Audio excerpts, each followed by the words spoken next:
despite playing continuously so well in clubs like Goa and performing so well in ISL, the consistent game time in the national team has always been a question mark for you.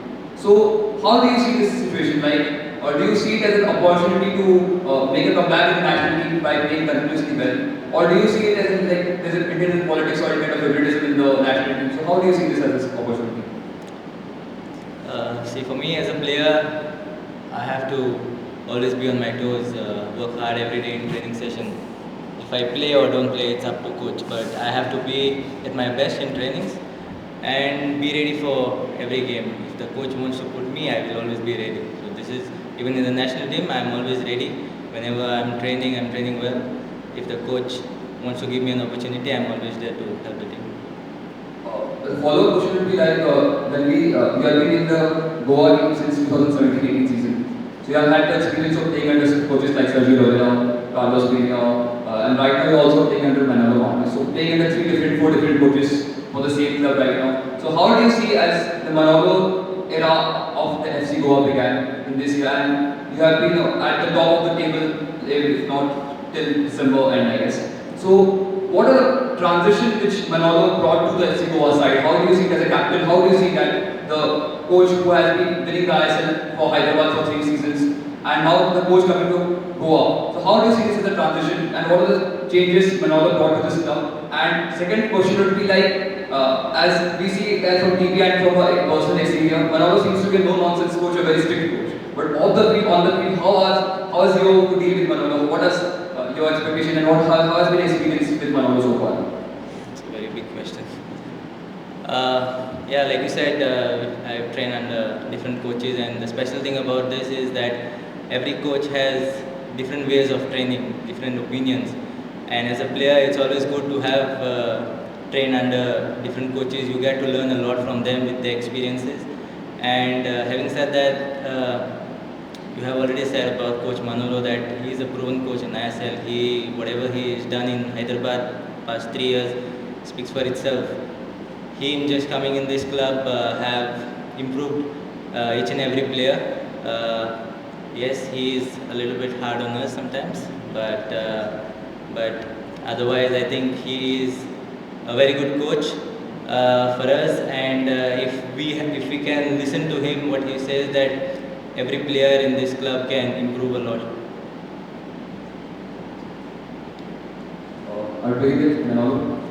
First, I'd just like to check any more questions for Brandon. Yeah. Okay, then we can proceed with Coach Mano.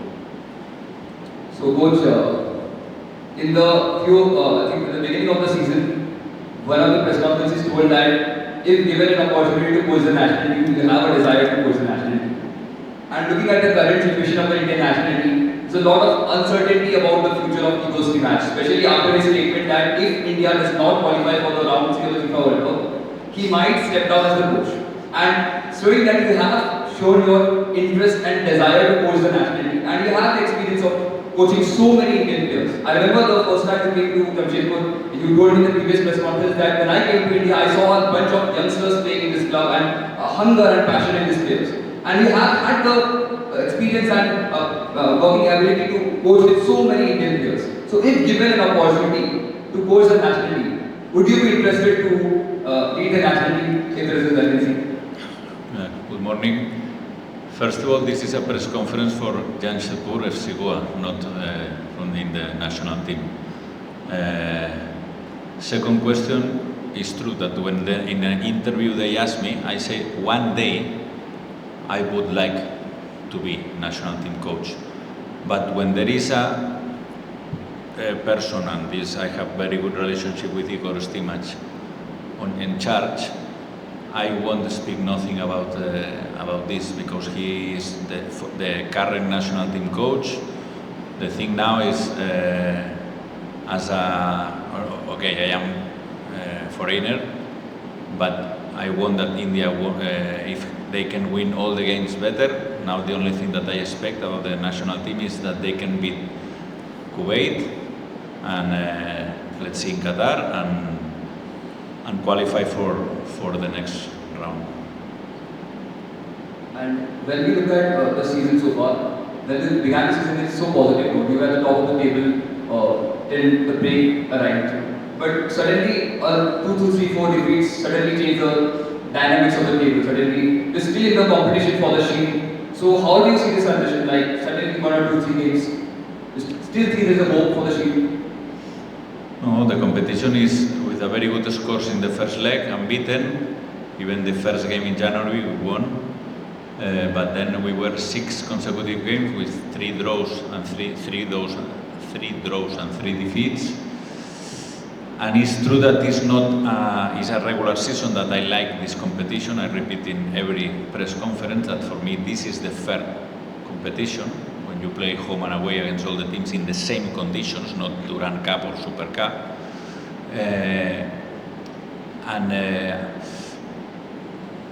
Is the fair competition, but in the other side is a short competition because, okay, I am from Spain. There are 20 teams, no, in a good competition, not a good, in countries where football is like a religion. Usually the competitions are with 18, 20 teams. Then with only now every time more, no. Last season were 20, now 22 games. 22 games. If you are one moment that you are with a bad scores, you can go down in the table, no. I think that our first, in terms of results, in our first game is difficult to improve. Our first leg. The second leg was, I think that if you do the table, we are 4th or 5th in the second leg. Is correct, but let's see if it's enough to win the shield. The things that we can't count is with, for example, Mumbai has 2 extra points. Without these 2 extra points, the table would be very close for all the top 4. So, like you have players like Xavier Gama, players like Jay Gupta playing in your team.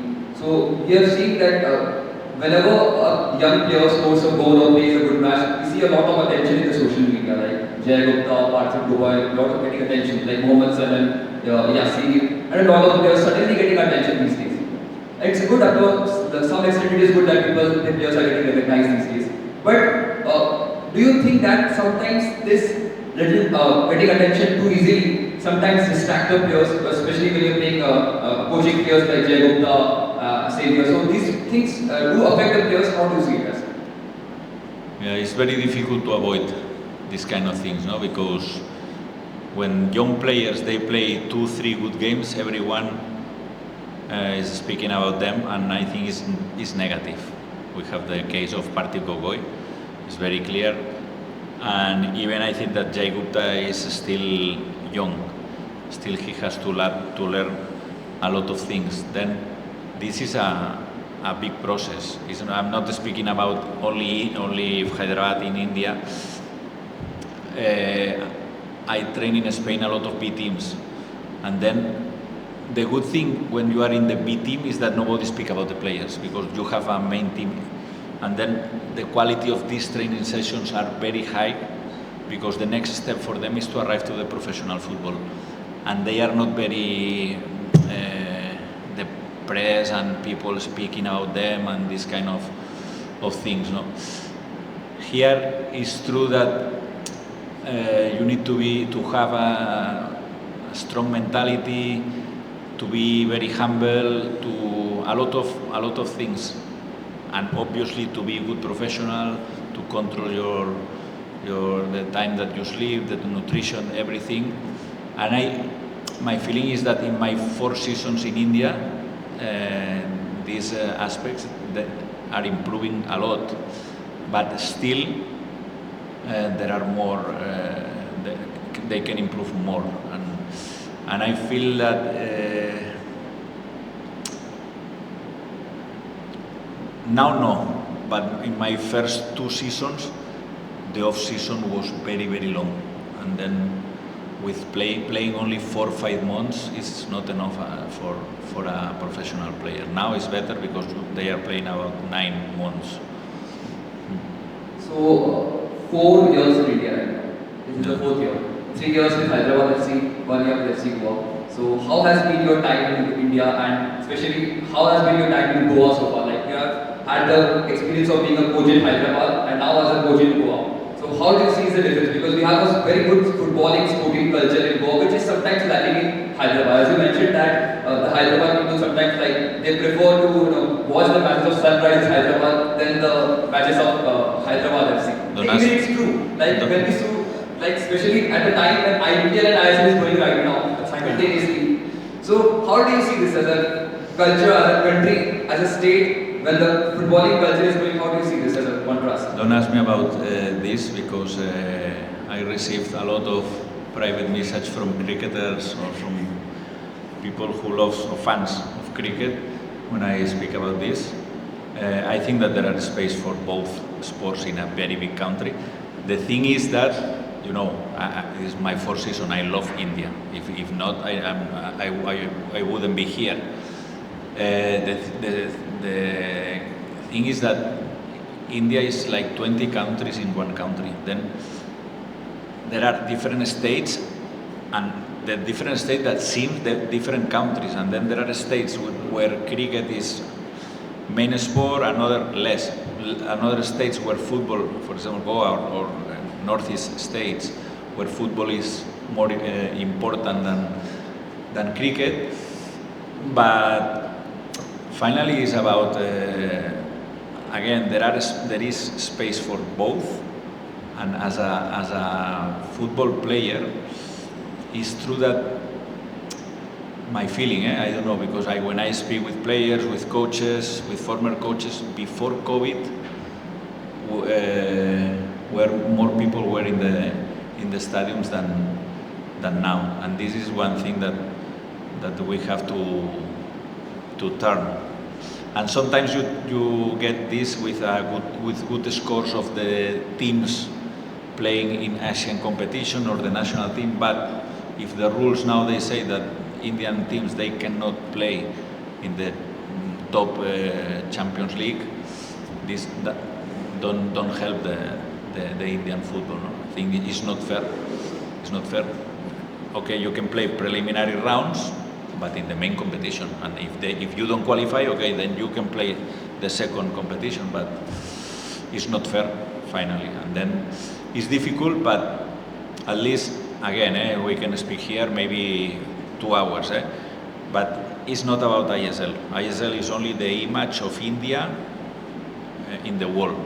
You have to start for the grassroots in every state, not all together, because it's very difficult to organize all together. You have to start grassroots in Kerala, in Uttarakhand, in Arunachal Pradesh, in every part of India. You need to start with this kind with kids.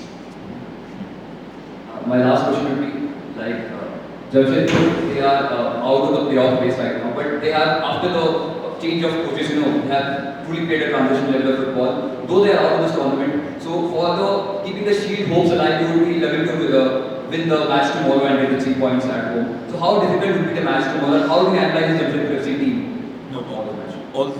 All games, I know is a topic, no, but all games in ISL are difficult. The other day we played against the last team in the table, and in the halftime we were 0-0 with problems in the first half. Second half was better. I know, or we know, Jamshedpur was out of the playoff, but when the coach arrived here, everyone was thinking that it's practically impossible. Practically Hyderabad and Jamshedpur practically are out, and the team reacted very good. I remember this win in Mumbai, 2-0 in the halftime. They put all the line of 4 Indian players, and still is there. And the scores and the style of play and how they played in that moment, even now, is very difficult to play against Jamshedpur, because now the line of 4 is the Indian players, but then the other 6 players you have 4 foreigners. Then it's and with a good goalkeeper, and it's for sure will be a very difficult game for us, for them too. But if we want to win, we need to play a good game for sure. On a lighter note, post match, if you are winning, okay, would you like to celebrate it with Feni or with a local brew Mahua? He's asking you if you win the match today, would you like to celebrate it with Feni, which is the alcohol from Goa, Feni, Udak, or the local drink Mahua, which is from Japan? Both, no?